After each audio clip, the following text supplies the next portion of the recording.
ఈ బడ్జెట్ గురించి మీరంతా విన్నారు.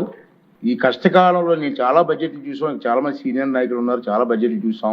ఈ కష్టకాలంలో చంద్రబాబు నాయుడు గారు, పవన్ కళ్యాణ్ గారు ఇద్దరు కలిసి నాయకత్వంలో ఒక మంచి బడ్జెట్ ని ప్రవేశపెట్టారు.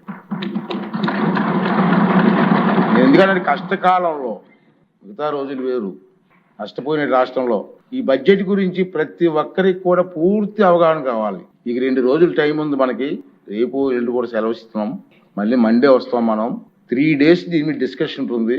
మీకు అవగాహనతో, పూర్తి అవగాహనతో ఈ సబ్జెక్ట్ మీద మీరు ఇక డిస్కస్ చేయాలి. మనందరం కలిసి నష్టపోయిన రాష్ట్రాన్ని కాపాడడం కోసం ముఖ్యమంత్రి గారికి, ఉప ముఖ్యమంత్రి గారికి మన అందరం కూడా అండగా ఉండి ఈ రాష్ట్రాన్ని కాపాడుకోవాల్సిన బాధ్యత మనందరి మీద ఉందని మాత్రం మర్చిపోవద్దు. బాగా చదవండి, అందరికి అవకాశం ఉంది. 3 రోజులు టైం ఇస్తున్నాం బడ్జెట్ మీద మాట్లాడడానికి. మీకు అసెంబ్లీ అయిన తర్వాత బయట కూడా మీ కాన్స్టిట్యూన్సీల్లో సరళమైన భాష ప్రజలకు అర్థమయ్యే విధంగా ఈ బడ్జెట్ గురించి మీరు చెప్పవలసిన బాధ్యత మనందరి మీద ఉందని చెప్పి కూడా ఈ సందర్భంలో మీకు మనం చేస్తున్నానండి.